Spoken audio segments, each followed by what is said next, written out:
Let's draw a circuit with a capacitor in it.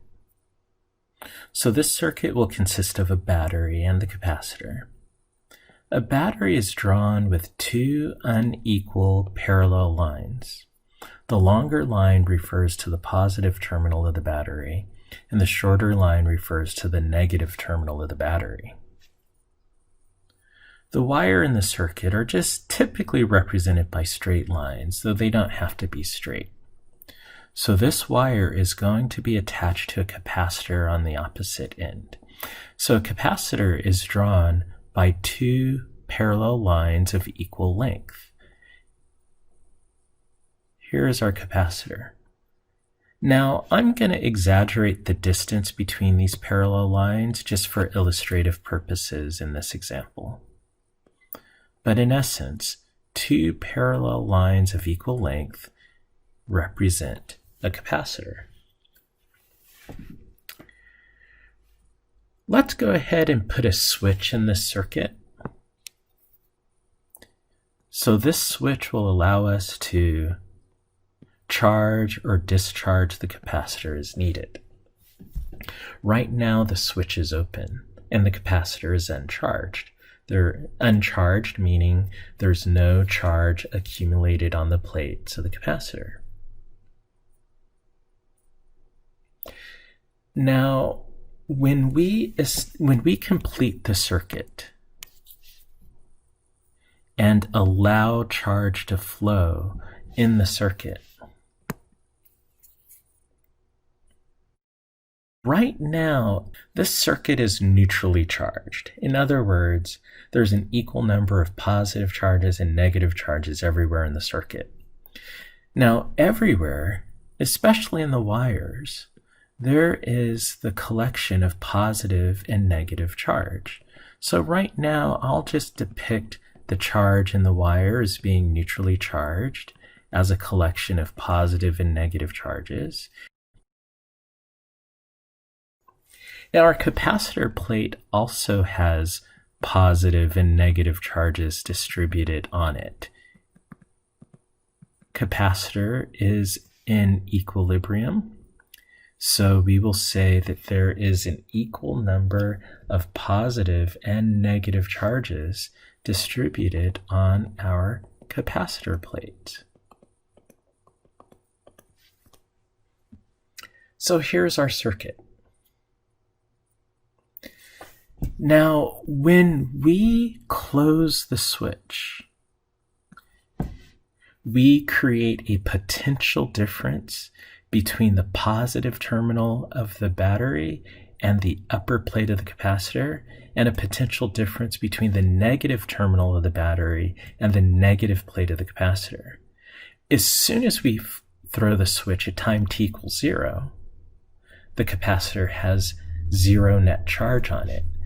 But once we throw that switch, that establishes an electric field between the capacitor plates and the battery's terminals.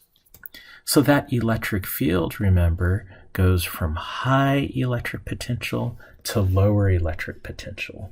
Remember, a positive terminal of the battery corresponds to high electric potential, and the negative terminal of the battery corresponds to lower electric potential. With the establishment of the electric field between the battery and the capacitor, that electric field establishes an electric potential difference, and charges will begin to move. Remember, positive charge moves from high potential to lower potential. So if we look at the upper wire, the positive charges will start to move in the wire to the positive plate. Well, if this wire is a conductor made out of copper, for example, in essence, what will actually happen is the negative charges in the upper plate of the capacitor and the negative charges already in the wire will start to move towards the positive terminal of the battery. So the positive plate of the wire will start to lose negative charge. So let's indicate the flow of the negative charge. I'm going to indicate that with just this lower arrow here. So that negative charge is moving from the positive plate. So I will indicate that, get rid of a negative charge on the positive plate. Now that negative charge that's lost on the positive plate, let's look at the lower plate.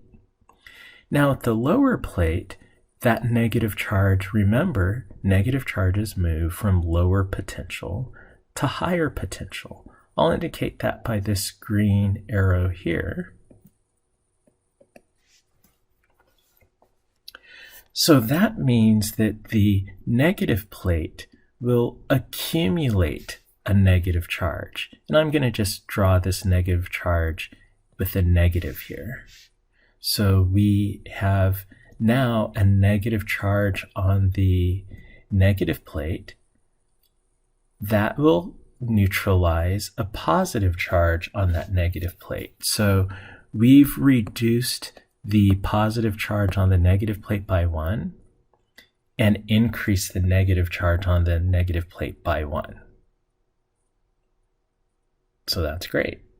We've accumulated negative charge on the lower plate, a negative net charge. And if you look at the upper plate, we accumulated a net positive charge. So the one positive charge lost on the upper plate, or let me rephrase that, the one negative charge lost on the upper plate increases the upper plate's charge to positive by 1. And the positive charge lost on the lower plate increases the net charge of the lower plate by 1. Well, as time progresses, more charges will be lost from the positive plate. So let's look at another charge lost from the positive plate.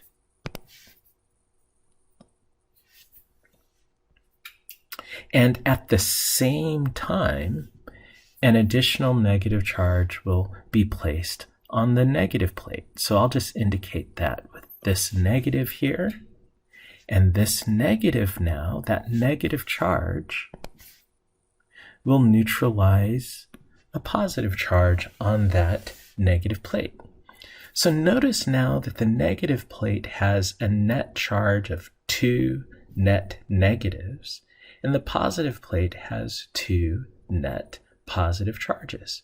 So the amount of charge that we are accumulating on the plate is equal in magnitude but opposite in sign. And this goes on. We could lose another charge from the positive plate, gain another charge on the negative plate at the same time, lose another charge, another negative charge on the positive plate, gain another negative charge on the negative plate at the same time. So notice now that the positive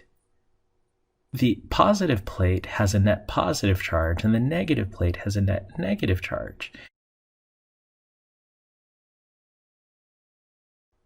Let's now just focus our attention on the charges on the plates.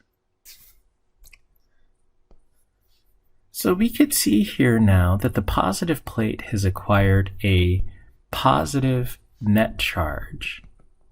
I'll indicate that with a positive Q. And the negative plate has acquired a net negative charge, which I'll indicate as negative Q. And notice those two charges, the charges on the positive plate and the charges on the negative plate, remain separated because of the gap in between the plates of the conductor. Now that charge separation establishes our electric field between the two plates. If the plates are fairly close together and fairly large in area, the electric field between the plates will be relatively uniform. Now, of course, close to the ends of the plate, there'll be some fringing going on, a slight curve to the electric field. But if we're not near the ends of the capacitor plates, we end up with a uniform electric field inside the plate. And again, since we have an electric field inside the plate, there is an electric potential difference that's established between the plates that we didn't have before. So if enough time passes, this capacitor will eventually become fully charged. So now that our capacitor is fully charged, let's look at what happens when we disconnect it from the battery. So when we disconnect the capacitor from the battery, the capacitor remains fully charged. That charge is still stored on the plates of the capacitor.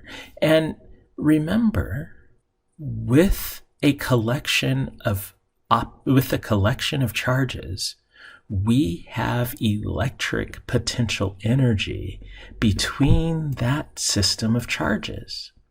And as long as there's a charge separation between the positive charges and the negative charges, where the positive charges are sources of positive electric potential and the negative charges are sources of negative electric potential, as long as there is a separation between those two charges, we have a potential energy that is stored in this capacitor. And that potential energy can be used to do work. It can be transformed into other forms of energy.